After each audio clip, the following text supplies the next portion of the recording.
ಬೆಂಗಳೂರು ದಕ್ಷಿಣದ ಸಿಕೆ ತಾಂಡ್ಯದಲ್ಲಿ ನಕಲಿ ಔಷಧಿ ಮಾಫಿಯಾ ಪ್ರಕರಣಕ್ಕೆ ಸಂಬಂಧಪಟ್ಟಂತೆ ರಾಜ್ಯ ಸರ್ಕಾರ ಈಗ ವಿಶೇಷ ತನಿಖಾ ತಂಡವನ್ನ ರಚನೆ ಮಾಡಿದೆ. ರಾಜ್ಯ ಸರ್ಕಾರ ಈಗ ಎಸ್ಐಟಿ ರಚನೆ ಮಾಡಿ ಆದೇಶವನ್ನು ಹೊರಡಿಸಿದೆ.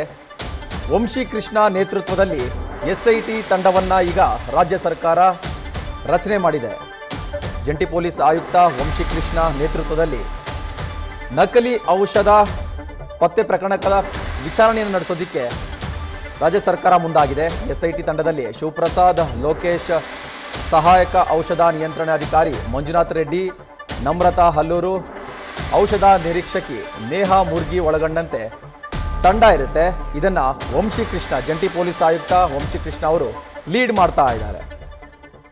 ಬೆಂಗಳೂರು ದಕ್ಷಿಣ ಜಿಲ್ಲೆಯಲ್ಲಿ ಸಿಕೆ ತಾಂಡ್ಯದ ಸಮೀಪ ಒಂದು ಫಾರ್ಮ್ ಹೌಸ್ನಲ್ಲಿ ನಕಲಿ ಔಷಧಿಗಳ ಒಂದು ಮಾಫಿಯಾ ನಡೀತಾ ಇತ್ತು. ನಕಲಿ ಲೇಬಲ್ಗಳನ್ನು ಅಂಟಿಸಿ ದಂಧೆ ನಡೀತಾ ಇತ್ತು. ಹೀಗಾಗಿ ಈ ಕೇಸ್ ಹೊರಗಡೆ ಬಂದಿತ್ತು. ಇದಾದ ಬಳಿಕ ಸ್ಥಳೀಯ ಪೊಲೀಸರು, ಆಹಾರ ಸುರಕ್ಷತಾ ಇಲಾಖೆ ಎಲ್ಲರೂ ಕೂಡ ಸ್ಥಳಕ್ಕೆ ಭೇಟಿ ಕೊಟ್ಟು ಸಾಕಷ್ಟು ನಕಲಿ ಲೇಬಲ್ಗಳನ್ನು ವಶಪಡಿಸಿಕೊಂಡಿದ್ರು. ಇದೀಗ ಎಸ್ಐಟಿ ತನಿಖೆ ಆಗಬೇಕು ಎನ್ನುವ ಒತ್ತಾಯ ಕೂಡ ಕೇಳಿ ಬಂದಿತ್ತು. ಜೊತೆಗೆ ಕಟ್ಟುನಿಟ್ಟಿನ ಅಂದರೆ ನಕಲಿ ಔಷಧಿ ದಂಧೆಯಲ್ಲಿ ಭಾಗಿಯಾಗಿದ್ದವರ ವಿರುದ್ಧ ಕಟ್ಟುನಿಟ್ಟಿನ ಕ್ರಮ ತೆಗೆದುಕೊಳ್ತೇವೆ ಅಂತ ಆರೋಗ್ಯ ಸಚಿವ ಯುಟಿ ಖಾದರ್ ಹೇಳಿದ್ರು. ಅದರಂತೆ ಈಗ ಎಸ್ಐಟಿ ರಚನೆಯನ್ನ ಮಾಡಿದ್ದಾರೆ. ಜಂಟಿ ಪೊಲೀಸ್ ಆಯುಕ್ತ ವಂಶಿ ಕೃಷ್ಣ ನೇತೃತ್ವದಲ್ಲಿ ಎಸ್ಐಟಿ ರಚನೆಯಾಗಿದೆ. ಇದೇ ವಿಚಾರಕ್ಕೆ ಸಂಬಂಧಪಟ್ಟಂತೆ ಹೆಚ್ಚಿನ ಮಾಹಿತಿ ಕೊಡ್ತಾರೆ ನಮ್ಮ ಪ್ರತಿನಿಧಿ ಸಂದೇಶ್ ಫೋನ್ ಸಂಪರ್ಕದಲ್ಲಿದ್ದಾರೆ. ಸಂದೇಶ್, ಈಗ ನಕಲಿ ದಂಧೆಗೆ ಸಂಬಂಧಪಟ್ಟಂತೆ ಎಸ್ಐಟಿ ರಚನೆ ಆಗಬೇಕು ಎನ್ನುವ ಒತ್ತಾಯ ಕೇಳಿ ಬರ್ತಾ ಇತ್ತು. ಆರೋಗ್ಯ ಸಚಿವರು ಕೂಡ ಕಟ್ಟುನಿಟ್ಟಿನ ಕ್ರಮ ತೆಗೆದುಕೊಳ್ತೇವೆ ಅಂತ ಹೇಳ್ತಾ ಇದ್ರು. ಇದೀಗ ಎಸ್ಐಟಿ ರಚನೆ ಆಗಿದೆ. ಈ ತಂಡದಲ್ಲಿ ಯಾರೆಲ್ಲ ಇದ್ದಾರೆ, ಜೊತೆಗೆ ತನಿಖೆ ಯಾವ ರೀತಿ ಇರುತ್ತೆ ಸಂದೇಶ್?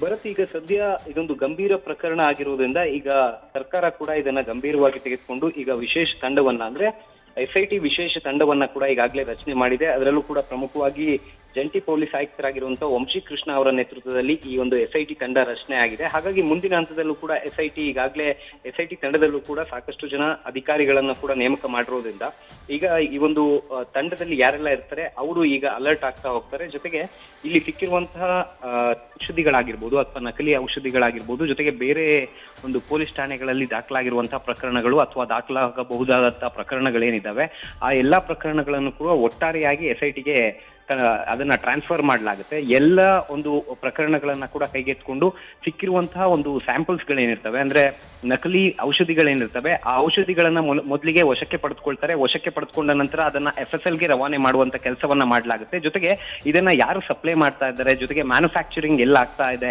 ಯಾಕಂದ್ರೆ ಪರಿಪೂರ್ಣವಾಗಿ ತನಿಖೆ ಮಾಡಬೇಕು ಅನ್ನೋ ಕಾರಣಕ್ಕಾಗಿಯೇ ಎಸ್ಐಟಿಯನ್ನ ರಚನೆ ಮಾಡಬಹುದು.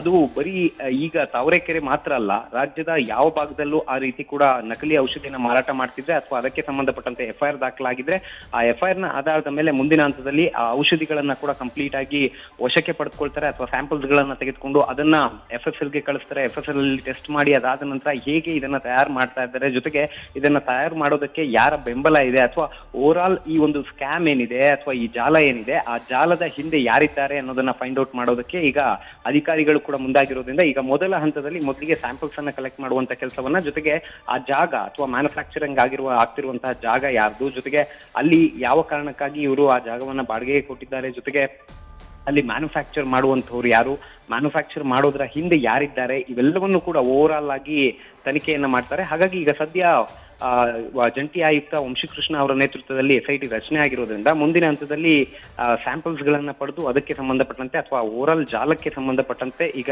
ಮುಂದಿನ ಹಂತದಲ್ಲಿ ಅಧಿಕಾರಿಗಳು ತನಿಖೆಯನ್ನು ನಡೆಸಲಿದ್ದಾರೆ. ಭರತ್, ಧನ್ಯವಾದ ಸಂದೇಶ ತಮ್ಮ ಮಾಹಿತಿಗಾಗಿ. ನ್ಯೂಸ್ ಫಸ್ಟ್ ನಿರ್ಭೀತಿಯಿಂದ ನಿಮ್ಮ ಪರವಾಗಿ.